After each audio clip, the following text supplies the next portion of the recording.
सभी दिल्ली वासियों को बहुत बहुत बधाई देता हूं और मैं हृदय से धन्यवाद करता हूं कि उन्होंने इतनी अपार जीत हमें दी है और इतने लंबे समय के बाद में यहाँ पर भारतीय जनता पार्टी की सरकार बनी है। सबसे खुशी की बात यह है कि जो दिल्ली में सरकार बनेगी वो प्रधानमंत्री जी के साथ में चलकर काम कर पाएगी। हमें उनका 10 साल से साथ नहीं मिल पा रहा था, दिल्ली में कोई काम नहीं हो पा रहा था, मगर ये जो सरकार बन रही है दिल्ली में, ये प्रधानमंत्री जी के विजन को दिल्ली में लेके आएगी। तो मैं प्रधानमंत्री जी का धन्यवाद करता हूं कि उन्होंने अपना समय दिया और मैं ये जीत का श्रेय प्रधानमंत्री नरेंद्र मोदी जी को देता हूं। मैं दिल्ली की जनता का बहुत बहुत एक बार फिर से धन्यवाद करता हूं। और इस बीच हम आपको ये बता दें, दिल्ली चुनाव नतीजों को लेकर भारतीय जनता पार्टी ने भी सोशल मीडिया पर पोस्ट किया है। दिल्ली से आपदा गई। अरविंद केजरीवाल नई दिल्ली विधानसभा सीट से हार गए हैं। दिल्ली चुनाव नतीजों को लेकर बीजेपी ने पोस्ट किया है और लिखा है सोशल मीडिया पर, दिल्ली से आपदा गई। आम आदमी पार्टी की हार पर और अरविंद केजरीवाल नई दिल्ली विधानसभा सीट से हार गए हैं। इसके साथ ही पूर्व उप मुख्यमंत्री मनीष सिसोदिया भी जंगपुरा से हार गए हैं। ये देखें, परवेश साहिब सिंह अपनी जीत के बाद उन्होंने सोशल मीडिया पर जय श्री राम लिखा है। अपनी जो पहली प्रतिक्रिया पोस्ट के जरिए उन्होंने दी, जय श्री राम, यानी अपनी जीत को भगवान को समर्पित किया है और उन्होंने साफ तौर पर यह बात कही है। तो पोस्ट किया है भारतीय जनता पार्टी ने दिल्ली विधानसभा चुनाव के नतीजों को लेकर सोशल मीडिया पर लिखा है, दिल्ली से आपदा गई और पटपटगंज से अवध ओझा की भी हार हो गई है। अवध ओझा, सत्येंद्र जैन की भी हार हुई है। तो ये बड़े नेता जिन पर भरोसा आम आदमी पार्टी ने किया था और उन लोगों की लगातार हार हो रही है। अरविंद केजरीवाल नई दिल्ली सीट से हारे, जंगपुरा से मनीष सिसोदिया की हार हो गई है, सत्येंद्र जैन की हार हुई है। अवध ओझा जो पटपड़गंज से मनीष सिसोदिया को जब जंगपुरा भेजा गया तो उन्हें उम्मीदवार बनाया गया, जो यूपीएससी के कोचिंग सेंटर में पढ़ाते हैं, वो चुनाव लड़े लेकिन वो भी हार गए हैं। स्वाति मालीवाल ने भी एक्स पर पोस्ट किया है और स्वाति मालीवाल ने लिखा है, अहंकार तो रावण का भी नहीं बचा। ये स्वाति मालीवाल ने अपनी प्रतिक्रिया दी है अपने पोस्ट के जरिए। और हम इसी हार को लेकर और ये जो नतीजे आए हैं उसको लेकर उसका एनालिसिस कर रहे हैं। ग्रेटर कैलाश से सौरभ भारद्वाज की हार हुई है। वहां से जो शिखा राय उम्मीदवार थी भारतीय जनता पार्टी की, उन्होंने जीत दर्ज की है। सौरभ भारद्वाज 3139 वोटों से हार गए हैं। ग्रेटर कैलाश से सौरभ भारद्वाज सरकार में मंत्री, बड़े नेता, आम आदमी पार्टी के पहली पंक्ति के नेता, और उनकी भी हार हुई है। और ग्रेटर कैलाश से ये सीट पर लगातार वो जीतते आ रहे थे, लेकिन इस बार शिखा राय ने उन्हें हरा दिया है 3139 वोटों के अंतर से। इस वक्त की बड़ी खबर हम आपको बता रहे हैं। लगातार जो रुझान हैं वो अब नतीजों में बदल रहे हैं और जो नतीजे आ रहे हैं वो भारतीय जनता पार्टी के पक्ष में आ रहे हैं। लगातार जो नतीजे आ रहे हैं उसके बारे में हम आपको बता रहे हैं। सुबह से ही हर रुझान के बारे में आपको हम जानकारी दे रहे हैं। और ये दो तस्वीर है, देखिए, दिल्ली से आपदा गई, ये पोस्ट किया है भारतीय जनता पार्टी की दिल्ली इकाई ने और लिखा है, दिल्ली से आपदा गई। अरविंद केजरीवाल की हार हुई, मनीष सिसोदिया की हार हुई, सौरभ भारद्वाज की हार हुई है। इसके साथ ही और भी जो तमाम बड़े नेता हैं उन लोगों की भी हार हुई है। इस चुनाव में 48 सीटों पर भारतीय जनता पार्टी ने जीत अब तक दिल्ली को ही नहीं देश को प्रसन्न करने वाले हैं। ये भ्रष्टाचार के खिलाफ, माफियागिरी के खिलाफ, झूठ की राजनीति करने वालों के खिलाफ ये माननीय प्रधानमंत्री श्री नरेंद्र मोदी जी के प्रति भरोसे की जीत है, भाजपा के प्रति विश्वास की जीत है।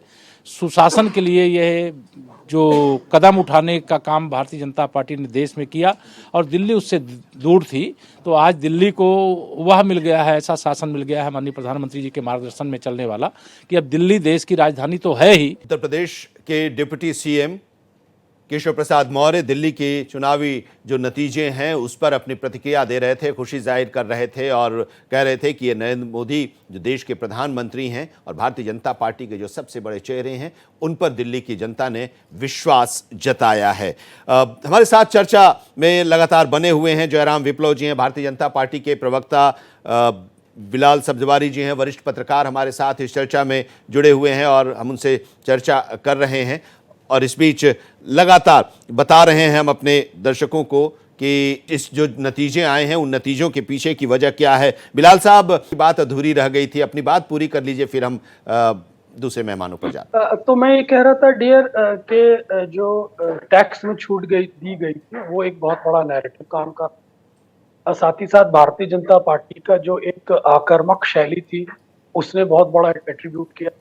और भारतीय जनता पार्टी और आपके बीच में जो ये एक बाइपोलर चुनाव देखने को मिला, और इस बाइपोलर चुनाव के अंदर जितना भी एंटी आप पार्टी का जो सेंटिमेंट था, कहिए एंटी केजरीवाल जो सेंटिमेंट था, उसे भारतीय जनता पार्टी ने अपने पोल पे कलेक्ट करने में कामयाबी आई। कुल मिलाकर जो वोट आप पार्टी ने भाजपा का छीना था, इस बार भारतीय जनता पार्टी ने बड़ी स्ट्रेटेजिकली अपनी रणनीति के माध्यम से, चुनाव प्रचार के माध्यम से, या कह सकते हैं टैक्स में दी गई राहत के माध्यम से, सुविधाओं में दी गई राहत के माध्यम से उसे वापस लौटाने की कोशिश की है। और इसी वजह से भारतीय जनता पार्टी दिल्ली में चुनाव जीतती हुई स्पष्ट रूप से दिखाई दे रही है। और कुल मिलाकर आप कह सकते हैं बॉटम लाइन के अंदर कि केजरीवाल भी चुनाव हार गए, तो अब बची कुछ ही पार्टी का क्या होगा, मैं बहुत ठीक है, इस पर भी हम बात करेंगे कि अब आम आदमी पार्टी का भविष्य क्या होगा, इसको भी समझेंगे। प्रदीप श्रीवास्तव जी, वरिष्ठ पत्रकार हमारे साथ जुड़े हुए हैं। सर, बहुत स्वागत है आपका।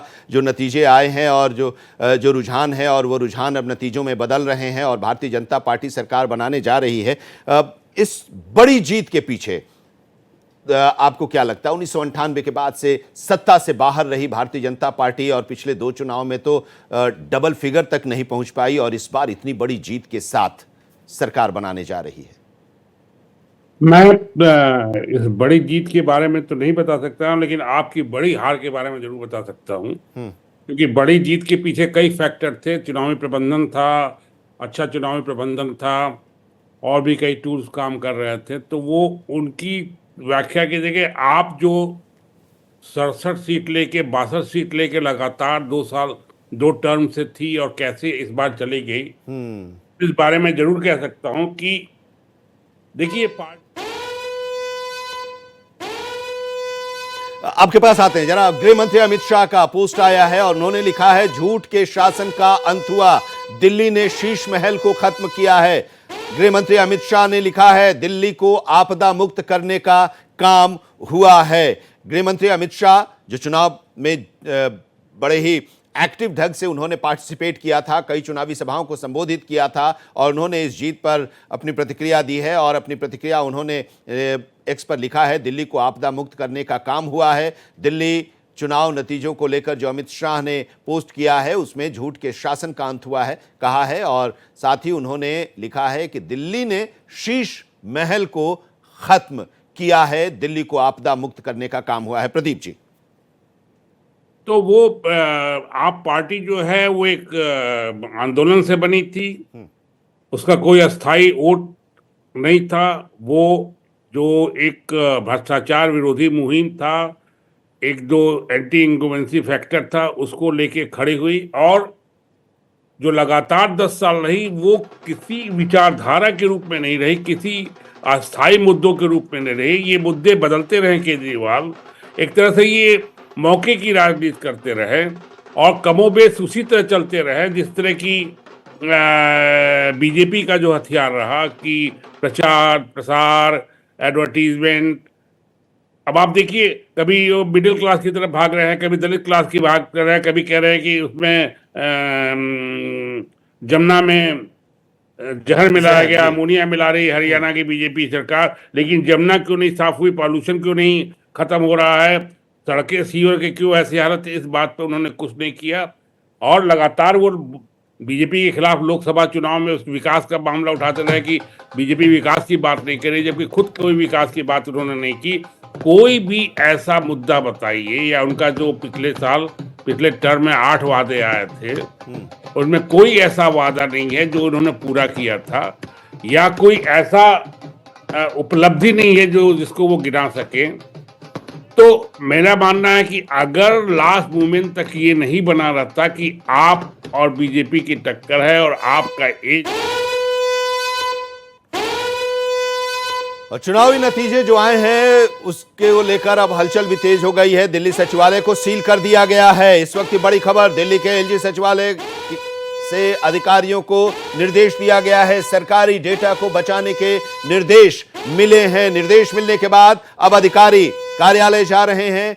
दिल्ली में चुनावी नतीजों के बाद अब हलचल तेज हो गई है। डेटा को इधर उधर न किया जाए, इसको लेकर दिल्ली के एलजी ने निर्देश दिया है अधिकारियों को और अधिकारी अब कार्यालय जा रहे हैं। सचिवालय को सील किया गया है। जश्न भारतीय जनता पार्टी के समर्थकों के द्वारा मनाया जा रहा है। पटाखे फोड़े जा रहे हैं, आतिशबाजी की जा रही है, क्योंकि 27 साल के बाद भारतीय जनता पार्टी दिल्ली विधानसभा चुनाव में बड़ी जीत के साथ अब सरकार बनाने जा रही है। तो जाहिर सी बात है, तो ये एक बड़ा जश्न।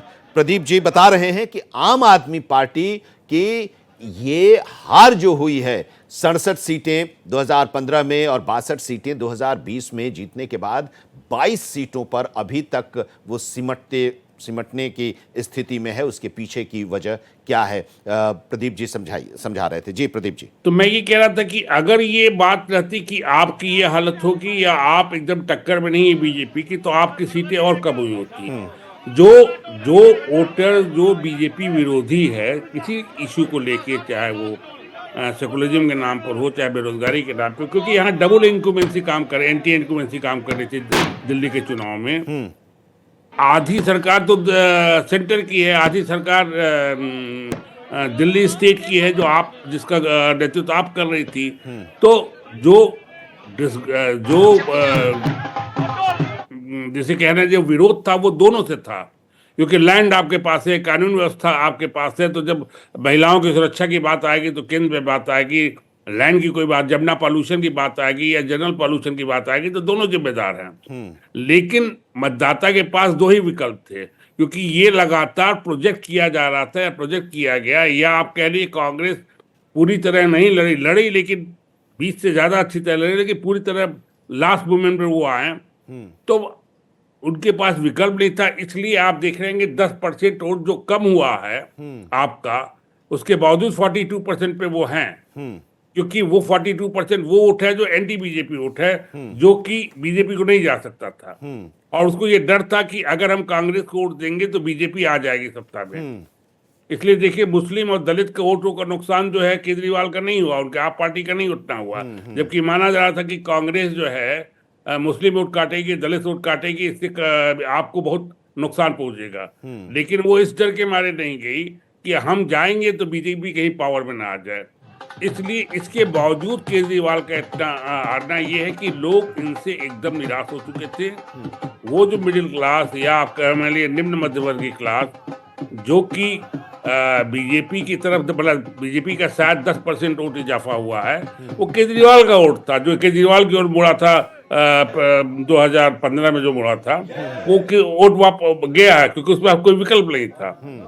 इसलिए मुझे लगता है कि केजरीवाल की राजनीति जो है वो एक तारे की तरह, कौन सा तारा होता है जो झलक दिखा के चला जाता है, ध्रुव तारा। हिंदुस्तान के पॉलिटिकल स्टूडेंट के लिए आप पार्टी का उदय और आप पार्टी का पतन एक बहुत बड़ा, मतलब एक उदाहरण रहेगा, एक अच्छा चैप्टर रहेगा कि ये पार्टी बिना किसी विचारधारा के। मैं अगर आपसे पूछूं कि आपकी विचारधारा क्या है या इनका आइडियोलॉजिकल स्टैंड क्या है, आपने, मुझे लगता है कोई नहीं बता पाएगा कि आइडियोलॉजिकल स्टैंड इनका क्या रहा है, सिवाय इसके कि आप आरोप लगाते रहे हैं, अपने को सबसे ज्यादा ईमानदार और वो शामिल करते रह गए। वो भी ईमानदारी आपकी उस समय खत्म हो गई जब शीश महल, शराब, करप्शन, ये सब सामने आया।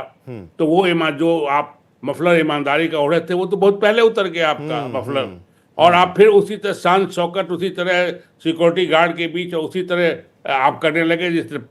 तो केजरीवाल का कोई एक जो उन्होंने झूठ का सहारा लेके या मैं सीधे कहूंगा नौटंकी करके, जो आपकी सरकार है और खुद धरने पे बैठ रहे हैं, हर चीज को सेंटर पे सौंप रहे हैं, एलजी पे सौंप रहे हैं। भाई आपको जो करना है वो आप करो, वो बाकी आप लड़ाई लड़ते रहो। लेकिन उन्होंने कोई लड़ाई नहीं लड़ी, कोई डेवलपमेंट का काम नहीं किया। बिल्कुल, ये केवल प्रचार, एडवर्टीजमेंट। अगर आप देखेंगे, हिसाब उठा के देखेंगे तो हिंदुस्तान में 3 लोग सबसे ज्यादा एडवर्टीजमेंट देते हैं। एक मोदी जी, दूसरा बाबा रामदेव और तीसरा केजरीवाल। एक छोटी स्टेट, एक छोटी सी स्टेट जो इसको स्टेट पूर्ण स्टेट का दर्जा भी नहीं हासिल है, उसकी एडवर्टीजमेंट प्रचार का खर्चा उठा के देखेंगे तो आप दंग रह जाएंगे। जी बिल्कुल बिल्कुल, आपके पास आते हैं जनाब। अब आप आम आदमी पार्टी के इस हार के पीछे के वजह को लेकर आप विश्लेषण कर रहे हैं, और आम आदमी पार्टी की नेता हुदा जरीवाला भी हमारे साथ जुड़ी हुई हैं, और इस नतीजे जो हैं, जो रुझान अब नतीजों में बदल रहे हैं, उसको वो भी समझ रही हैं और उसके बारे में बता रही हैं। क्या ऐसा लग रहा है हुदा जी कि कांग्रेस का अलग लड़ना आपके लिए एक नुकसानदायक रहा? कांग्रेस 70 सीटों पर लड़ी और कांग्रेस अपने वोट बैंक को अपने पास लेने की कोशिश कर रही थी। बहुत हद तक इसमें वो सफल तो नहीं हुई। सीट है कि जो नरेंद्र मोदी जी कह दें दुनिया उनको हवू मानती है।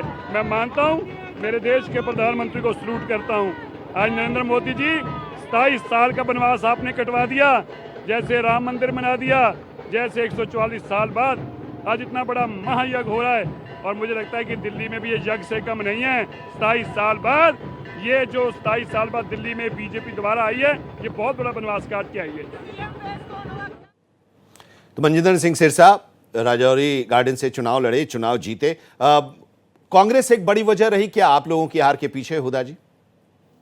देखिए, कहीं ना कहीं जो गठबंधन हुआ था वो लोकसभा के चुनाव के लिए था, ये स्पष्ट था शुरू से, कांग्रेस के मन में भी, आम आदमी पार्टी के मन में भी। हरियाणा में जरूर हमने कोशिश करी थी कांग्रेस के साथ गठबंधन हो जाए, लेकिन बहरहाल कांग्रेस इस बात पे राजी नहीं हुई और उसके नतीजे हमारे सामने हैं। 7 ऐसी सीटें हरियाणा में आई हैं जिसमें आम आदमी पार्टी कांग्रेस से ज्यादा आगे है, लेकिन उसमें कैंडिडेट बीजेपी का जीता है। तो कहीं ना कहीं अगर हो जाता गठबंधन, शायद आज चुनावी रिजल्ट्स कुछ और होते। जहां तक दिल्ली का सवाल है, फर्क ये था कांग्रेस के साथ जो गठबंधन नहीं करने का मेन रीजन ये था कि हम सिटिंग गवर्नमेंट में थे। तो हरियाणा में कांग्रेस सिटिंग पावर में नहीं थी, गवर्नमेंट में नहीं थी। कोशिश उन्होंने बहुत करी, हरियाणा एक बहुत बेहतरीन तरीके से कांग्रेस लड़ी भी, लेकिन कहीं ना कहीं जो चुनाव के नतीजे हैं वो चाहत अनुसार नहीं आए। जहां तक दिल्ली का सवाल है, हमारे लिए जाहिर सी बात है एक बहुत ही इस वक्त कठिन वक्त है, एक बहुत ही ट्रायल एंड ट्रिब्यूलेशन जिसे कहते हैं उसका वक्त है। मुश्किल होगा इस परिस्थिति जो अभी फिलहाल की परिस्थितियां हैं उससे बहुत जल्दी निकल पाना, लेकिन आम आदमी पार्टी एक संघर्ष की पार्टी है, बहुत ज्यादा टाइम तक मायूस नहीं रहेगी, बहुत ज्यादा टाइम तक अपनी इस हार को लेके अपना मनोबल नहीं टूटने देगी, क्योंकि at the end of the day आम आदमी पार्टी अपने कामों पे पूरा भरोसा रखती है। दिल्ली में हमने काम किया है, एक विपक्ष के तौर पे हम विधानसभा में आज भी बैठेंगे और कहीं ना कहीं लोगों के जो मुद्दे हैं वो आखिर तक उठाते रहेंगे, कहीं पे भी दिल्ली को पीछे नहीं छोड़ेंगे। पंजाब आज भी पूर्ण बहुमत के साथ आम आदमी पार्टी के पास है, दिल्ली की एमसीडी आम आदमी पार्टी के पास है, और हमें पूरा यकीन है कि दिल्ली में एक बार फिर जनता की आवाज उठाने का मौका जनता ही हमें क्या 5 साल के एमसीडी बाद में जरूर आपका आना ही आपकी हार की वजह तो नहीं रही? क्योंकि एमसीडी में आप हैं और आप अब बीजेपी को पर भी नहीं फेंक सकते, क्योंकि शहर में गंदगी थी, सड़कें, कूड़ों का ढेर, और ये इसको लेकर काफी नाराजगी भी देखी गई दिल्ली के जनता में। जाहिर सी बात है, दिल्ली में कहीं ना कहीं हालात भी आसान नहीं थे। आप देखिए ना किन परिस्थितियों में हम चुनाव लड़े थे, किन परिस्थितियों में आपने देखा ईडी सीबीआई के एक के बाद एक शिकंजे में आम आदमी पार्टी के बड़े बड़े नेताओं को फंसाया जा रहा था, और पूरी की पूरी लड़ाई जेल से बेल तक की थी। माननीय सुप्रीम कोर्ट ने बेल दी। तो भ्रष्टाचार जो आज कमल खुला है, लगभग 27 इयर्स के बाद दिल्ली स्टेट में गवर्नमेंट आया, और दिल्ली जनता ऐसा ही लगातार 2014 से आदरणीय प्रधानमंत्री मोदी जी के नेतृत्व में पार्लियामेंट हम जीत रहे, मगर आज असेंबली भी जीतना, असेंबली में भी आज हमारा सरकार दिल्ली में आना, बीजेपी का मुख्यमंत्री बनना, और ये नरेंद्र मोदी जी के नेतृत्व में जो विकास देश में हो रहे, आज से डबल इंजन सरकार दिल्ली में भी आएंगे। दिल्ली नेशनल कैपिटल है, डबल इंजन सरकार रहना जरूरी है। चलिए, दिल्ली नेशनल कैपिटल है, दिल्ली में सरकार रहना जरूरी है और दिल्ली में सरकार आने के लिए काफी लंबा इंतजार करना पड़ा भारतीय जनता पार्टी को। और ये इंतजार तो 98 से ही चल रहा था, लेकिन 2014 से नरेंद्र मोदी के नेतृत्व में सरकार बनी और दो चुनाव हुए और दोनों में भारतीय जनता पार्टी की बुरी हार हुई और आम आदमी पार्टी की बड़ी जीत हुई। लेकिन इस बार के इस चुनाव में भारतीय जनता पार्टी की बड़ी जीत हुई है और आम आदमी पार्टी की बड़ी हार हुई है।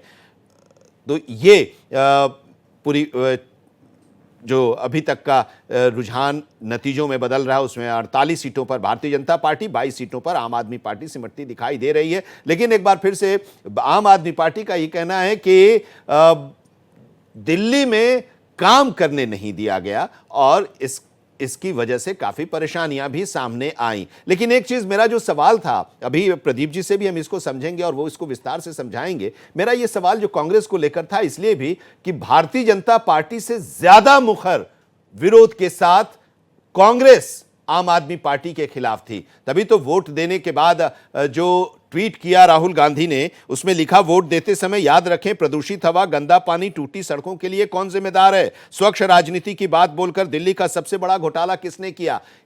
ये किसकी तरफ था और वो वोट किसकी तरफ? मैं माफी चाहती हूँ, मैं बस जी। मैं एक आखिरी अपना कमेंट देना चाहती हूँ। दरअसल दूसरे एक चैनल पे मुझे जुड़ना है। जी हाँ, अपनी बात पूरी करके जी। मैं बस इतना ही कहूंगी कि भाजपा के जितने नेता जीते हैं, जितने उनके विधानसभा में विधायक बन के लोग जाएंगे, उनको एक तहे दिल से मुबारकबाद ही। जीते हैं वो, जीत होती है। आम आदमी पार्टी का ये जो मुश्किल वक्त है, ये गुजर जाएगा। इस दौर से भी हम बहुत जल्दी उभर के आएंगे। दिल्ली में आम आदमी पार्टी ने काम करके दिखाया है और हमें अपने नेशनल कन्वीनर अरविंद केजरीवाल जी पे पूरा का पूरा भरोसा है। वो जीते या वो हारे, वो दिल्ली के लोकप्रिय नेता हैं, हमारे नेता हैं और हमें पूरा यकीन है कि एक बार फिर दिल्ली हमें मौका देगी। नहीं, जाने के पहले मैं आपसे पूछना चाहूंगा, आपके जाने के पहले कि क्या काम किया था आपने 10 साल में? कौन सा काम? बिजली, सड़क, शिक्षा, पानी, स्वास्थ्य और बहुत सारे ऐसे काम हैं जो सही मायने में दिल्ली की जनता के लिए किया है आम आदमी पार्टी ने। और आगे भी, अभी फिलहाल एक विपक्ष के तौर पे विधानसभा में हम बैठेंगे और आगे पूर्ण बहुमत पे, प्रचंड बहुमत के साथ आम आदमी पार्टी फिर से आएगी। ये हमारा अंत नहीं है, अरविंद केजरीवाल जी का ये अंत नहीं है। बहुत बहुत शुक्रिया।